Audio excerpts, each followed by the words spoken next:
किसी भी सरकार की जन कल्याणकारी योजनाओं का हश्र क्या होगा, उसकी अंतिम परिणति क्या होगी, यह निर्भर करता है कि सरकार का खजाना कितना लबालब है। यदि खजाना लबालब है, भरा हुआ है, तो योजनाओं के संचालन में कोई कठिनाई नहीं होती। हेमंत सरकार ने इस वित्तीय वर्ष में कई योजनाओं की शुरुआत की है। उसमें मैया सम्मान योजना है, बिजली बिल माफ़ी योजना भी है, किसानों के ऋण माफ़ी है। निश्चित रूप से इन योजनाओं का संचालन के लिए एक बड़े राजस्व की ज़रूरत है और वित्त विभाग के सामने इस राजस्व को संग्रह करना एक बड़ी चुनौती है। इसी चुनौती का सामना करने के लिए आप देख रहे हैं संभावनाओं की तलाश, राजस्व वृद्धि, चुनौती और समाधान नामक एक यहाँ समीक्षा बैठक का आयोजन किया गया। इस आयोजन के बाद वित्त मंत्री राधा कृष्ण किशोर जी ने आश्वस्त किया और यह आश्वस्त करने की कोशिश की कि चुनौती इतनी बड़ी नहीं है। सरकार या वित्त विभाग जो है इस फाइनेंशियल ईयर में मोर देन 65% राजस्व का संग्रह करने में सफल हो चुकी है। सुनिए वित्त मंत्री राधा कृष्ण किशोर जी क्या कह रहे हैं। वित्त मंत्रालय का पदभार मुझे दिया गया तो हमारी एक जिम्मेवारी बन जाती है। जैसा कि हम जानते हैं, जो राजनीतिक और सामाजिक अनुभव मेरे पास उपलब्ध है, उसके आधार पे हम इतना जानते हैं कि जब हम राज्य के विकास की बात करते हैं, सर्वांगीण विकास की बात, किसी भी प्रक्षेत्र में डेवलपमेंट की बात जब की जाती है, तो उसके लिए धनराशि की आवश्यकता आवश्यक है। हमारे राज्य का जो अपना कर राजस्व है, उसमें जो लक्ष्य निर्धारित किया गया है, उसकी प्राप्ति हम 100% रूप से कैसे करें और इसके अतिरिक्त हम उसमें और कैसे वृद्धि करें, इसी विषय को लेकर नए वर्ष के प्रारंभ में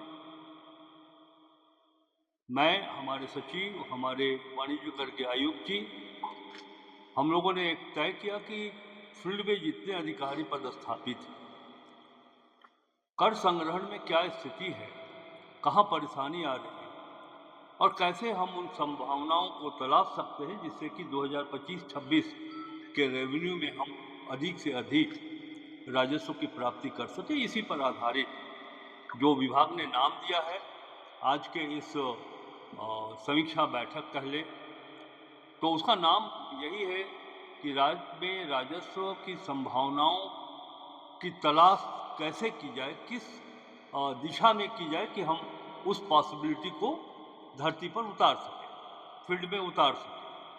और इसलिए हम लोगों ने कहा है कि राजस्व वृद्धि में और उसके प्राप्ति में क्या समस्याएं हैं, क्या चुनौतियां हैं, इस पर हम लोगों ने काफ़ी व्यापक, लगभग 3 घंटे चली इस बैठक में हम लोगों ने बड़ी व्यापक चर्चा की है। और एक हम लोगों ने कहा है अपने फील्ड में जो अधिकारी हैं कि विभागीय और सरकारी जो अनुशासन, उस अनुशासन के दायरे में रह करके हम सब टीम भावना के रूप में काम करें और हमारा उद्देश्य यही होना चाहिए कि जहाँ भी राजस्व प्राप्ति में लीकेज है, उस लीकेज को हम दूर करें और हम अधिक उस क्षेत्र को ढूंढें जहाँ से हम राजस्व की प्राप्ति कर सकते हैं, जो नहीं कर पाए। तो इस पर काफ़ी मंथन हुआ है, चिंतन हुआ है और हमारे विभागीय सचिव जी की ओर से, आयुक्त जी की ओर से उन्हें टास्क भी निर्धारित किया गया है। हम लोगों ने उनको बताया है, इस बात की भी समीक्षा हुई है कि किस अंचल में राजस्व की प्राप्ति में वो अंचल पीछे चल रहा है, कैसे उसे दूर किया जाए।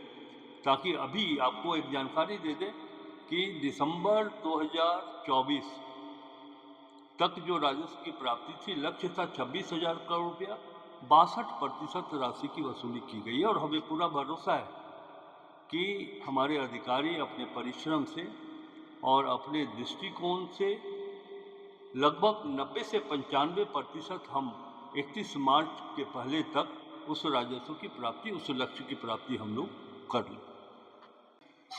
राज्य के वाणिज्य कर विभाग के अधिकारियों के साथ, और बहुत जल्द हम अपने राज्य के खनन विभाग के उच्च अधिकारी, और हमारा प्रयास होगा कि उस विभाग के मंत्री, 4-5 ऐसे डिपार्टमेंट हैं जहां से राज्य को अपना कर प्राप्त होता है। माइनिंग है, उसके बाद फॉरेस्ट है, ट्रांसपोर्ट है, रेवेन्यू है। तो हमारी इच्छा है कि इन विभागों के सचिव के साथ और उनके विभाग के संबंधित मंत्रियों के साथ बैठकर इस पर समीक्षा करें।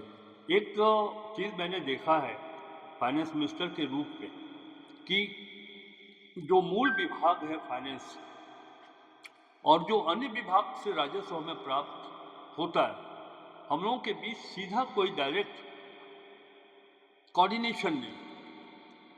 सभी विभागों का फाइनेंस डिपार्टमेंट के साथ डायरेक्ट कोई कोऑर्डिनेशन नहीं। तो हम लोग अभी प्रयास कर रहे हैं कि एक ऐसा ऐप तैयार करें कि सभी विभाग में क्या राजस्व का निर्धारण है, क्या अचीवमेंट है, क्या उनके द्वारा किया जा रहा है, ये बैठ कर के सभी एक दूसरे विभाग के अधिकारी देख सकें, उन विभाग के मंत्री को देख सकें।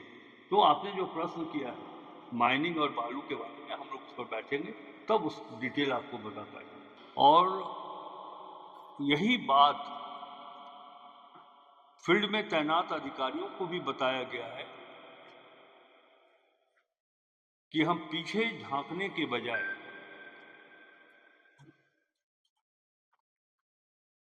पीछे जो कमियां रह गई उन कमियों को हम कैसे दूर करेंगे, उसमें उनका सहयोग अपेक्षित है। तो उन्हें अवसर दिया गया है और हम देखेंगे कि उन्हें जो निर्देश दिया गया हमारे विभागीय सचिव की ओर से, आयुक्त जी की ओर से, तो हम देखेंगे कि जो निर्देश उन्हें दिया गया है उस पर वो कितना खरा उतरते हैं, कितना पूरा कर पाते हैं। उसके बाद फिर देखा जाएगा कि क्या रणनीति तैयार करें।